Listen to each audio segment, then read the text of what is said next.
ഹരേ കൃഷ്ണ. എല്ലാവർക്കും മാധവത്തിലേക്ക് സ്വാഗതം. മഹാഭാരത കഥകളിൽ പാണ്ഡുവിൻ്റെ മരണവും അതിനുശേഷം കുന്തിദേവിയും മക്കളും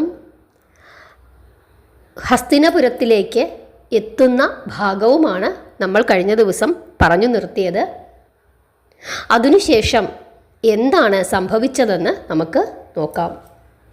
അങ്ങനെ അന്ത്യക്രിയകളെല്ലാം ചെയ്തതിനു ശേഷം പാണ്ഡുകുടുംബം ശോകമൂകമായി തന്നെയായിരുന്നു. മുത്തശ്ശിയായ സത്യവതി ദുഃഖത്തിൻ്റെ പിടിയിലമർന്ന് എഴുന്നേറ്റു നിൽക്കാൻ പോലും വയ്യാത്തവളായി തീർന്നു. തൻ്റെ അമ്മയെ ദുഃഖം കീഴ്പ്പെടുത്തിയിരിക്കുന്നത് കണ്ട വ്യാസദേവൻ ഇങ്ങനെ പറഞ്ഞു: മാതാശ്രീ, ഭവതിയുടെ സൗഖ്യത്തിൻ്റെ കാലം കഴിഞ്ഞിരിക്കുന്നു. ദുർഗതിയുടെ കാലം ഇതാ അടുത്തുകൊണ്ടിരിക്കുന്നു. ശരീരത്തിൻ്റെ പീഡകൾ നാൾക്കുനാൾ വർദ്ധിച്ചുകൊണ്ടിരിക്കും. ധർമ്മവും കർമ്മവും സദാചാരവുമെല്ലാം ലോപിച്ചുകൊണ്ടിരിക്കും. വളരെ വൈകാതെ കൗരവരുടെ അന്യായം കൊണ്ട് ഇവിടെ ഭയാനകമായ സംഹാര താണ്ഡവം നടക്കും. ഇത്രയും വയസ്സായ അമ്മ അതൊന്നും കേൾക്കാനും കാണാനും അനുഭവിക്കാനും ഇടവരരുത്. അതുകൊണ്ട് അവിടുന്ന് ഒരു കാര്യം ചെയ്യണം. യോഗിനിയായി മാറി ഈ കൊട്ടാരം വിട്ട് അവിടുന്ന് ഇറങ്ങണം. അവിടുത്തെ ഈ തൃക്കൺ കൊണ്ട് വംശനാശം കാണേണ്ടതില്ല. ഇങ്ങനെ പുത്രൻ്റെ സാരവത്തായ നിർദ്ദേശങ്ങൾ മാതാവായ ആ മഹതി പൂർണ്ണമായി തന്നെ സ്വീകരിക്കുന്നു. തൻ്റെ മരുമക്കളായ അംബികയെയും അംബാലികയെയും വ്യാസവചനത്തിൻ്റെ പൊരുൾ അവർ ബോധ്യപ്പെടുത്തുന്നു. ഭീഷ്മരുടെ കൂടെ അനുവാദത്തോടു കൂടി സത്യവതി അംബിക അംബാലികമാരോടൊപ്പം വനത്തിൽ പ്രവേശിക്കുന്നു.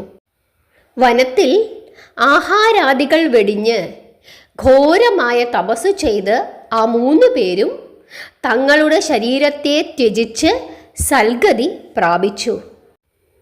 ഇങ്ങ് ഹസ്തിനപുരത്ത് പാണ്ഡവർ ആനന്ദത്തോടുകൂടി വളരുവാൻ തുടങ്ങി. കുട്ടിക്കാലം വളരെ സന്തോഷം നിറഞ്ഞതായിരുന്നു. ദുര്യോധനാദികളും പാണ്ഡവരും സമഭാവചിത്തരായി കളിച്ചു വളർന്നു. ബാലസഹജമായ മത്സരങ്ങളും മറ്റും അന്നവർ നടത്തിയിരുന്നു. ബലത്തിലും ഓടുന്നതിലും ലക്ഷ്യം കാണുന്നതിലും ആഹാരം കഴിക്കുന്നതിലുമെല്ലാം ഭീമസേനൻ 101 കൗരവരെയും പിന്നിലാക്കിയിരുന്നു. ബാലസഹജമായ കുസൃതികളും ഒട്ടും കുറവല്ലായിരുന്നു. ഒളിഞ്ഞിരുന്ന് കൗരവരുടെ തലയ്ക്കു പിടിച്ചു കുലുക്കിയും കൂട്ടിമുട്ടിച്ചുമൊക്കെ ചെയ്ത് ഭീമസേനൻ രസിച്ചിരുന്നു. ദുര്യോധനാദികൾ പഴം പറിക്കുവാൻ മരത്തിൽ കയറിയാൽ മരത്തിലെ പഴങ്ങൾക്കൊപ്പം മരത്തിലിരിക്കുന്നവരെയും ഭീമൻ തള്ളിയിട്ടിരുന്നു. ഇതൊന്നും ഭീമസേനൻ വിരോധം കൊണ്ട് ചെയ്തതല്ല, ബാലസഹജമായ ചാബല്യങ്ങൾ കൊണ്ട് കാട്ടിക്കൂട്ടിയതാണ്. എന്നാൽ ഇത് ദുര്യോധനനിൽ വൈരഭാവം പുലർത്താൻ ഇടയാക്കി. രാവും പകലും ദുര്യോധനൻ ഭീമസേനനെ കുറിച്ച് ചിന്തിച്ചുകൊണ്ടിരുന്നു. എങ്ങനെയെങ്കിലും ഭീമസേനനെ നശിപ്പിക്കണമെന്നുള്ള ചിന്ത ദുര്യോധനന്റെ മനസ്സിൽ ഉണ്ടായി. ഇപ്രകാരം ഒരു ഭാഗത്ത് ഭീമൻ ചാബല്യങ്ങൾ കൊണ്ട് കുസൃതിത്തരങ്ങൾ കാണിച്ചപ്പോൾ മറുഭാഗത്ത് ദുര്യോധനൻ ദോഷഭാവങ്ങൾ ഉൾക്കൊണ്ട് വളരുകയായിരുന്നു. ഈ ദോഷചിന്ത പാണ്ഡവരെ വകവരുത്തണമെന്ന ആശയം ദുര്യോധനനിൽ ഉണ്ടാക്കി. അങ്ങനെ ഉറങ്ങിക്കിടക്കുന്ന വേളയിൽ ഭീമനെ ഗംഗയുടെ കയത്തിലേക്ക് വലിച്ചെറിയണമെന്ന് ദുര്യോധനൻ തീരുമാനിക്കുന്നു. യുധിഷ്ഠിരനെയും അർജുനനെയും വിലങ്ങുവെച്ച് കാരാഗ്രഹത്തിൽ അടയ്ക്കണമെന്നും രാജ്യം പിടിച്ചടക്കണമെന്നുമെല്ലാം അയാൾ ചിന്തിക്കുവാൻ തുടങ്ങി. അങ്ങനെ ദുര്യോധനൻ ഒരിക്കൽ ഗംഗാനദീജലത്തിൽ ഉല്ലാസയാത്ര നടത്തുന്നതിന് തീരുമാനിക്കുന്നു. കൂടാരങ്ങൾ അടിച്ച് അതിനുള്ളിൽ നാനാതരത്തിലുള്ള സാമഗ്രികളും തയ്യാറാക്കി വെച്ചു. ആ സ്ഥലത്തിന് ഉദകക്രീഡനം എന്ന പേരുണ്ടായിരുന്നു. പാചക വിദഗ്ധന്മാർ തിന്നാനും കുടിക്കാനും വേണ്ടുന്നത് നന്നായി ഉണ്ടാക്കി കൊടുത്തിരുന്നു. ദുര്യോധനന്റെ അഭ്യർത്ഥന മാനിച്ച് യുധിഷ്ഠിരനും പരിവാരങ്ങളും ആനപ്പുറത്തും കുതിരപ്പുറത്തുമായി യാത്ര ചെയ്ത് ജലകേളിക്കുള്ള വേദിയിൽ എത്തിച്ചേർന്നു. കൂടെ വന്ന നാട്ടുകാരെ എല്ലാവരെയും വഴിയിൽ വെച്ചു തന്നെ ദുര്യോധനൻ പറഞ്ഞുവിട്ടു. വനത്തിന്റെ ഭംഗി കണ്ട് നടന്ന പാണ്ഡവ ദുര്യോധനന്മാർ ഉദകക്രീഡനത്തിൽ എത്തിച്ചേർന്നു. അവിടെ എത്തിയ പാടെ രാജകുമാരന്മാർ അന്യോന്യം അന്നപാനാദികൾ കഴിപ്പിച്ചും സ്നേഹം പങ്കുവച്ചും കഴിഞ്ഞുകൂടി. ദുര്യോധനൻ ഭീമനെ വകവരുത്തുവാൻ നേരത്തെ തന്നെ തീരുമാനിച്ചിരുന്നു. ആ മുൻ നിശ്ചയപ്രകാരം അയാൾ വളരെ കൗശലപൂർവം ഭീമനു കൊടുക്കേണ്ടുന്ന ആഹാരത്തിൽ വിഷം ചേർക്കുന്നു.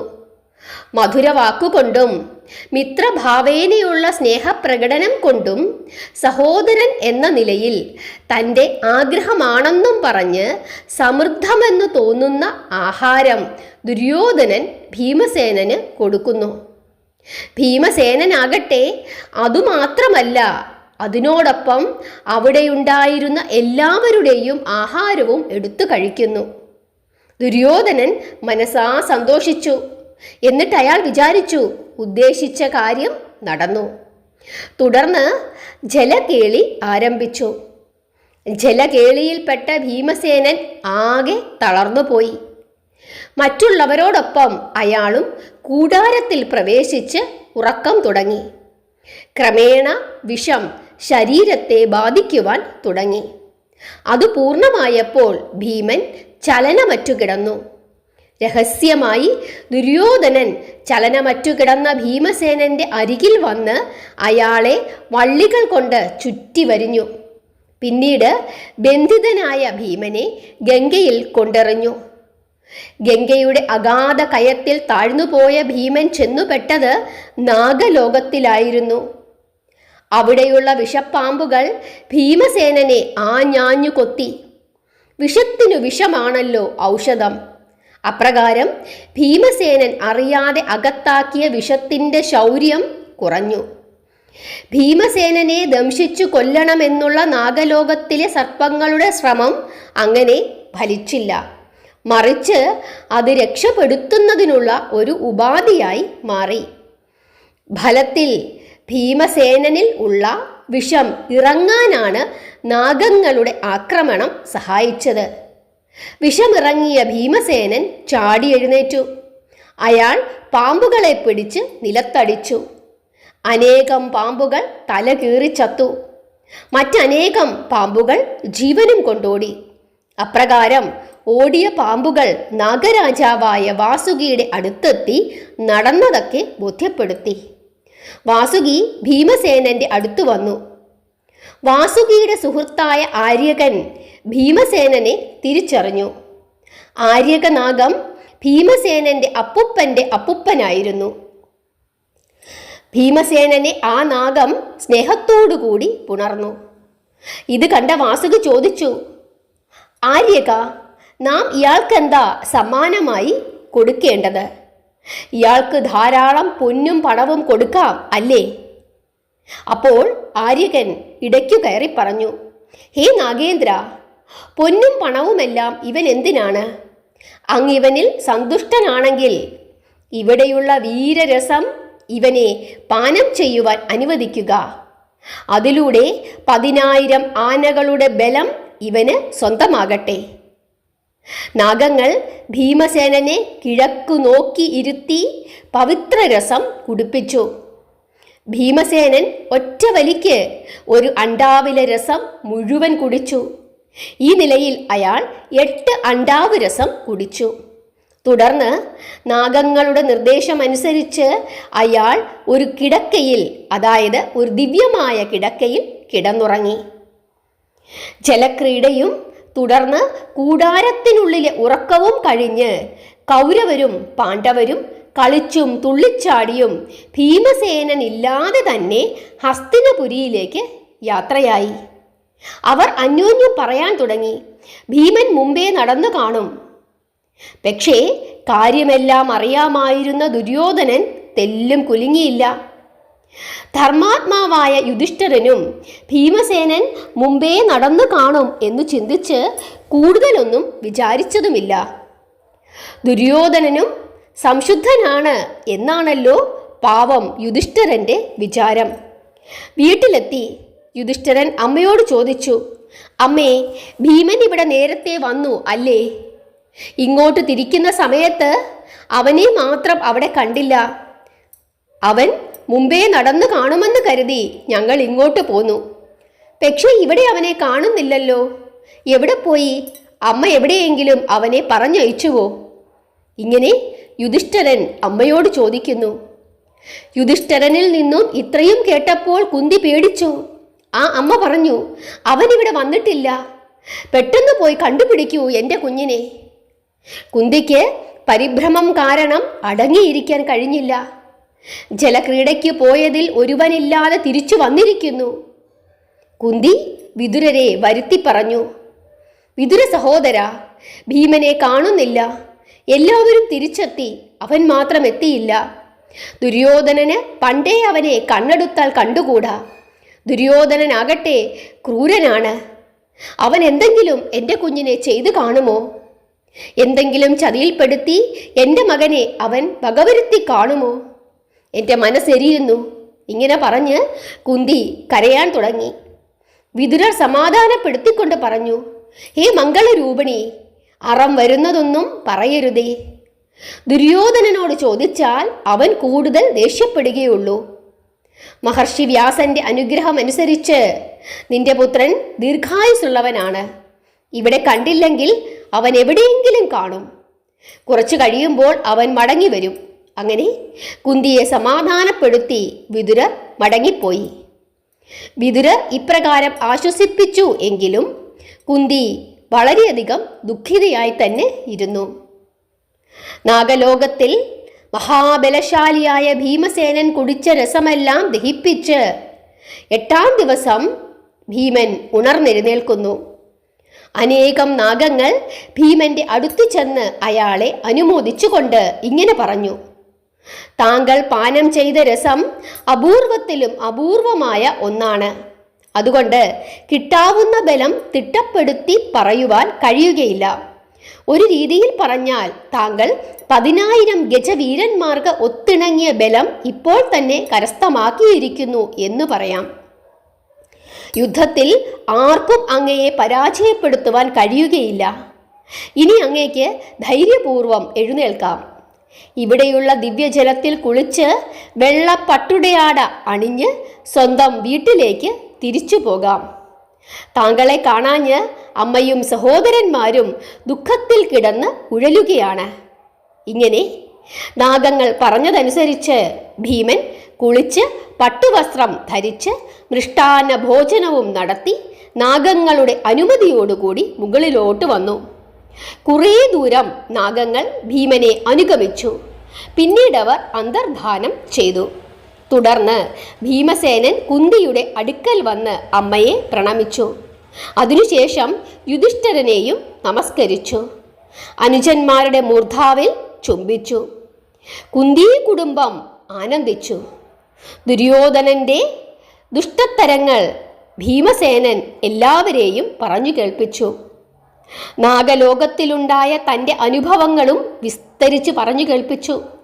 കാര്യം മുഴുവൻ മനസ്സിലാക്കിയ യുധിഷ്ഠിരൻ ഭീമസേനനോട് ഇങ്ങനെ പറഞ്ഞു, പൊന്നനുജ, പറഞ്ഞതു മതി, ഇനി നീ വായ മൂട്.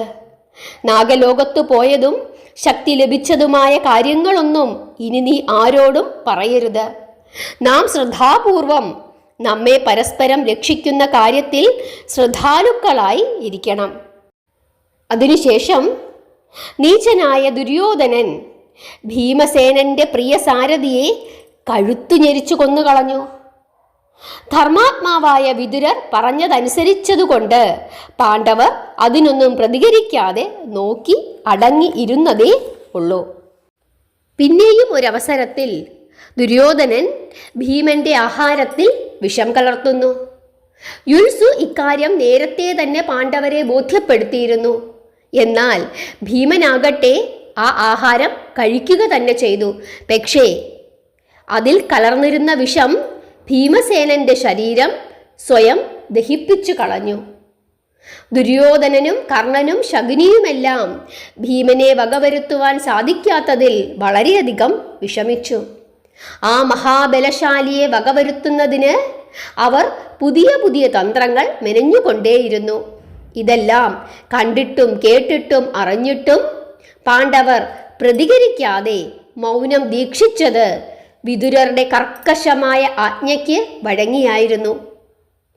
കുട്ടികളെല്ലാം കൊട്ടാരവളപ്പിൽ ഭേദഭാവം കൂടാതെ കളിച്ച് ഉല്ലസിച്ചു കഴിയുന്നതായി ധൃതരാഷ്ട്രർ കരുതി. അദ്ദേഹം കൃപാചാര്യരെ വിളിച്ചു വരുത്തി കുട്ടികളെ പഠിപ്പിക്കുവാൻ ഏൽപ്പിച്ചു.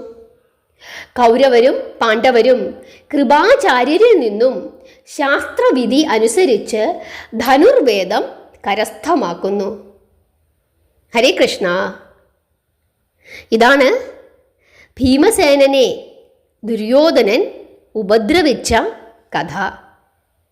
ഇനി അങ്ങോട്ട് വളരെ മനോഹരമായ ഭാഗങ്ങളാണ് മഹാഭാരതത്തിൽ ഉള്ളത്.